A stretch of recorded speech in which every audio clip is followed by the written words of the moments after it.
Hey there, hope you are doing well. So my name is Pratham Gochar and welcome back to my channel Skill Seekers.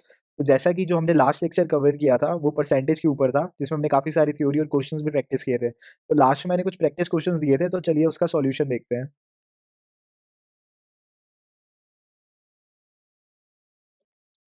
तो question में हमसे कह रहा है the population of A village is 5500 if the number of males increase by 11% and the number of females increase by 20% then the population becomes 6330।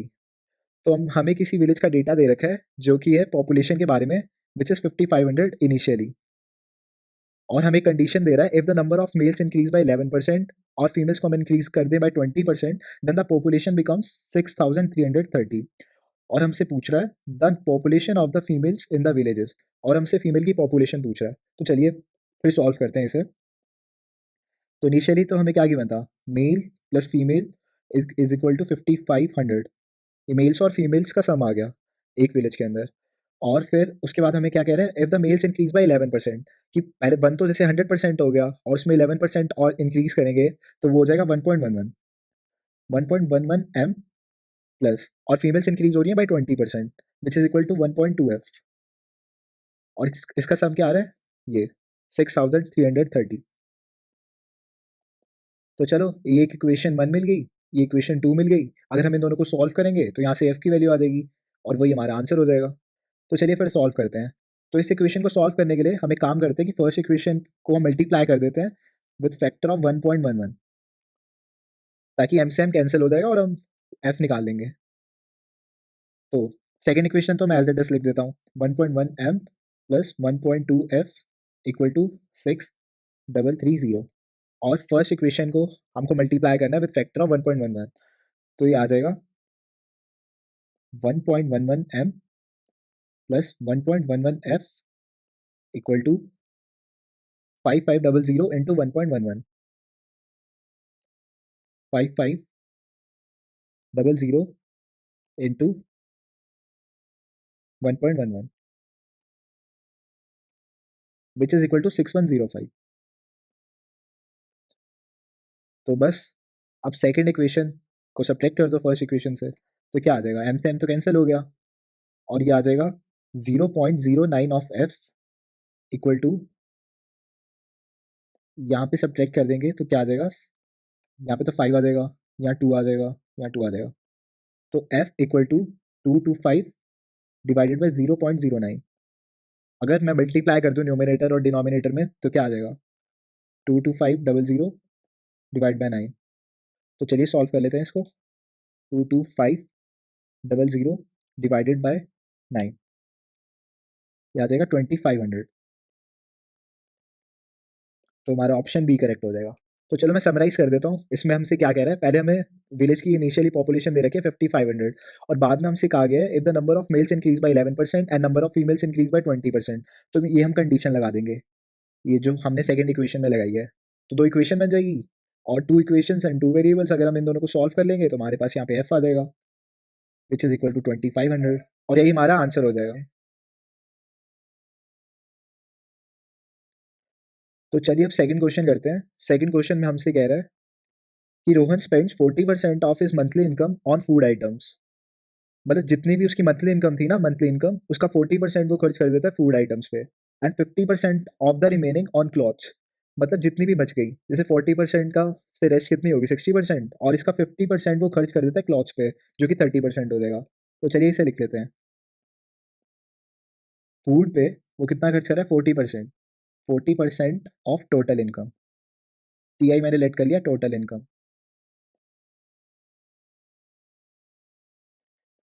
और second क्या कह रहा है वो, जो 50% ऑफ द रिमेनिंग, तो 40% तो खर्च हो गया और इसका रिमेनिंग कितना हो गया 60%, तो उसका भी 50% जो कि 30% हो जाएगा वो स्पेंड करता है क्लॉथ्स एंड कन्वेयंस पे,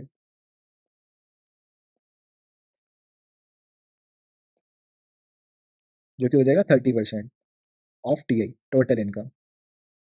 तो टोटल कितना खर्च हो गया अभी तक, टोटल स्पेंड इक्वल टू 70%, जो कि 40% फूड पे हो गया और 30% क्लोथ्स पे हो गया। और अब कह रहा है ही सेव्स, देखो क्वेश्चन में देखो ये कह रहा है he saves 1/3 of the remaining amount after spending on food clothes and conveyance. तो रिमेनिंग अपना कितना हो जाएगा, ये टोटल स्पेंड आ गया, रिमेनिंग आ जाएगा इक्वल टू 30%।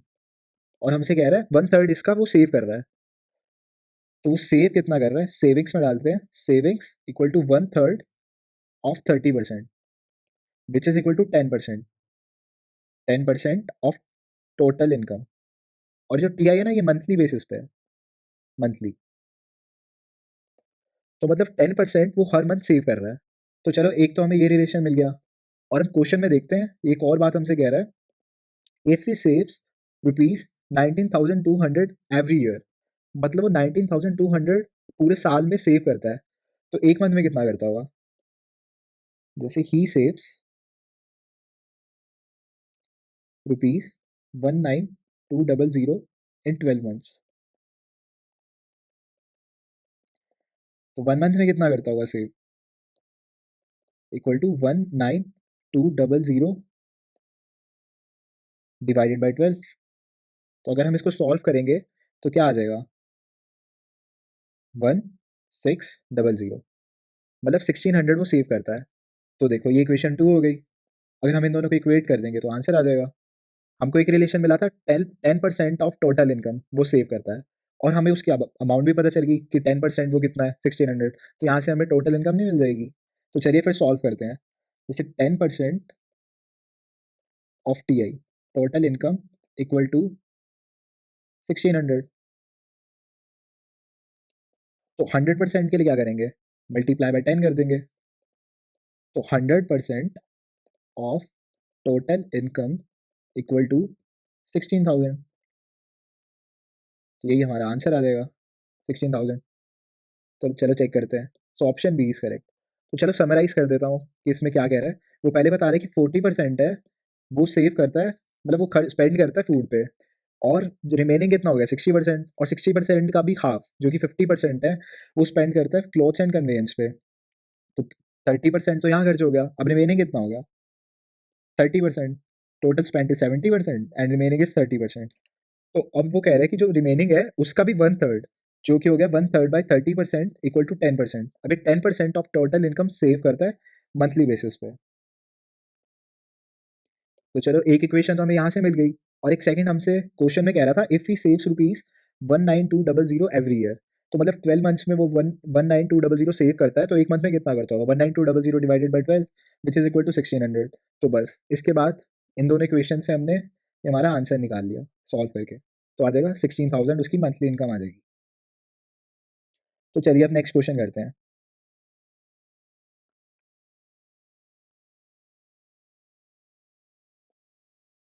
तो नेक्स्ट क्वेश्चन में हमसे कह रहा है, इन ए टेस्ट ऑफ 80 क्वेश्चन, मतलब एक टेस्ट है जिसमें 80 क्वेश्चन का टेस्ट है वो, Santosh answer 75% of first 60 question correctly. जो फर्स्ट 75% क्वेश्चन है ना 60 क्वेश्चन के, उसने वो करेक्टली सॉल्व कर दिए, और हमसे पूछा what percentage of remaining question he has to answer correctly so that he can secure an average percentage of 80 in test. तो हमें टारगेट गिवन है 80% उसे अचीव करना है टेस्ट में। तो 80% अचीव करना है, तो टोटल क्वेश्चन कितने हैं, टोटल क्वेश्चन है हमारे 80 क्वेश्चन, तो 0.8 इंटू 80, ये हो जाएगा 64। तो टारगेट है 64 क्वेश्चन उसे करेक्टली सॉल्व करने हैं, और हमसे कह रहा है कि उसने अभी 60 क्वेश्चन अटेम्प्ट कर लिए। जैसे टोटल क्वेश्चन कितने हैं, टोटल क्वेश्चन 80 हैं, क्वेश्चन इक्वल टू 80, और उसमें से उसने अटेम्प्ट कितने कर लिए, अटेम्प्ट वो कर चुका है 60, फर्स्ट 60, ये रहा क्वेश्चन में गिवन है। अब अटेम्प्टेड 60 क्वेश्चन, और इसमें हमसे कह रहा है कि उसमें से 75 क्वेश्चन से ठीक कर चुका है, करेक्ट कर चुका है, 75% ठीक कर चुका है। तो 75% कितना होता है, 3/4, 3/4 ऑफ 60 इज इक्वल टू 45। तो मतलब इसमें से 45 क्वेश्चन ये करेक्ट सॉल्व कर चुका है, ये करेक्ट है, और रिमेनिंग 15 इज इनकरेक्ट। और हमें टारगेट कितना गिवन था, इसको 80% अचीव करना है, यहाँ पे गिवन है 80%, तो उसके लिए इसको कितने क्वेश्चन करेक्ट करने पड़ेंगे? 64 क्वेश्चन। अभी ऊपर देखा, और उसमें से कितने करेक्ट कर चुका है? 45। ठीक है, और रिमेनिंग कितने हैं इसके पास क्वेश्चन? रिमेनिंग अटेम्प्ट कितने हैं क्वेश्चन के? 20। क्योंकि टोटल 80 क्वेश्चन है और उसमें से अटेम्प्ट ही 60 कर चुका है, तो रिमेनिंग हो गया 20। रिमेनिंग 20 है, और अब इसको हमको चेक करना है कि इसको कितने करेक्ट और करने पड़ेंगे। तो 45 तो करेक्ट कर चुका है, और इसे टोटल कितने करने थे? 64 क्वेश्चन। ये रहा 64 क्वेश्चन। तो रिमेनिंग करेक्ट कितने हो जाएगा? Correct equal to 64 minus 45, which is equal to 19। तो मतलब 19 क्वेश्चन इसे और करेक्ट अभी करने हैं, और इसके पास कितने अटेम्प्ट्स पड़े हैं? 20 क्वेश्चन। रिमेनिंग इक्वल टू 20, ये रहा। तो फिर परसेंटेज क्या आ जाएगी? 19 डिवाइड बाई 20 इंटू 100। तो ये तो 5 आ जाएगा, और ये आ जाएगा 95%। तो इसका आंसर हो जाएगा 95%। तो चलो समराइज कर लेते हैं। उस क्वेश्चन मतलब क्वेश्चन में हमसे गिवन है कि जो संतोष है उसको 80% अचीव करने हैं, ये उसका टारगेट है। तो उसके लिए उसको 64 क्वेश्चन करेक्ट करने पड़ेंगे आउट ऑफ 80, और उसमें से 80 में से वो 60 अटैम्प्ट कर चुका है, जिसमें से हमें गिवन है कि 75% उसने अभी तक करेक्ट किए हैं। मतलब 45 उसने करेक्ट किए हैं और 15 इनकरेक्ट किए हैं, तो उसके पास रिमेनिंग अटेम्प्ट्स कितने रह गए क्वेश्चन के? 20।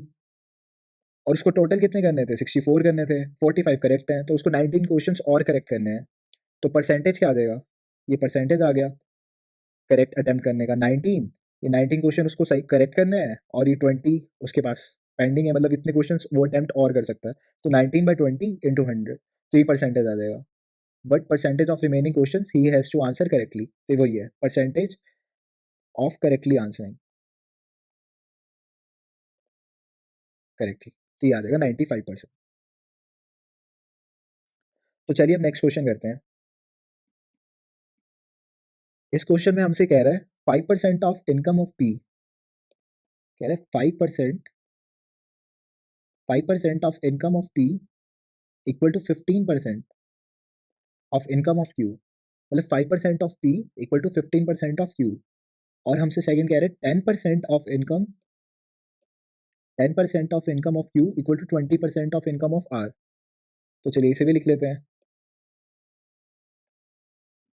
10% of Q equal to 20% of are.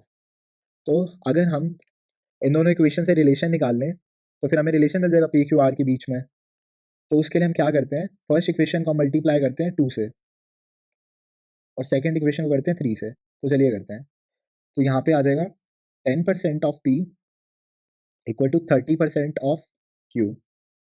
और सेकंड इक्वेशन को अगर हम अब करें 3 से मल्टीप्लाई, तो आ जाएगा 30% of Q equal to 60% of R. तो यहाँ से हमें रिलेशन मिल गया, जो कि है 10% P equal to 30% Q equal to 60% R. तो हम यहाँ से 10 तो काट ही सकते हैं, 10 से डिवाइड कर दें हर साइड, तो आ जाएगा P equal to 3Q equal to 6R। तो चलो अगर मैं इसको के लेट कर लूँ, इस पूरे को के लेट कर लूँ, फिर रेशो निकालते हैं, तो क्या हो जाएगा? P इक्वल टू के, और यहाँ से आ जाएगा Q इक्वल टू K/3, और आ जाएगा R इक्वल टू K/6। तो अगर मैं अब इनका रेशो लूँ, P ratio Q ratio R, इनकी वैल्यूज प्लग कर देता हूँ यहाँ पे, तो P का आ जाएगा K, ये रेशो K/3 रेशो K/6। अब मैं मल्टीप्लाई कर देता हूँ बाई 6 तीनों में, तो यहाँ पे आ जाएगा 6K, और यहाँ पे आ जाएगा 2K, और यहाँ पे आ जाएगा K, which is equal to 6/2/1। और ये किसका रेशो आ गया? P ratio Q ratio R। तो चलो हमें इनके बीच में रिलेशन मिल गया। तो अब देखते हैं क्वेश्चन में हमसे क्या गिवन है। क्वेश्चन में हमसे गिवन है, if R's income is 2000, then what is the total income of P Q and R। अगर R की इनकम है 2000, तो R की इनकम होगी 2000, और अब यहाँ से हम Q की निकाल सकते हैं, क्योंकि देखो अगर यहाँ पे 1 है तो Q का होगा ट्वाइस, और P का होगा 6 टाइम्स, तो Q का आ जाएगा twice of R which is equal to 4000, और P की निकालेंगे which is equal to 6 times of R, ये जो हमने ऊपर रेशियो निकाला है, तो 6 टाइम्स ऑफ R, तो R कितना है 2000, इसका 6 टाइम्स हो जाएगा 12000। तो बस हमसे यही पूछा है, इसका सम पूछा है सबकी इनकम का, what is the total income of P plus Q plus R, ये हमसे यही पूछा है। तो चलिए निकाल देते हैं, बस ऐड करते ही हमारा आंसर आ जाएगा। तो P plus Q plus R is equal to 12 और 4 16, 16 प्लस 2 18, तो 18000। तो इन सबकी टोटल इनकम हो जाएगी 18000, और यही हमारा आंसर हो जाएगा 18000। Option D is correct. तो ये रहा, बस इक्वेशन सॉल्व करनी है, लास्ट वाला तो इजी क्वेश्चन था। तो चलिए थैंक यू, फिर मिलते हैं फिर नेक्स्ट लेक्चर में। नेक्स्ट लेक्चर होगा प्रॉफिट के बारे में। Okay bye.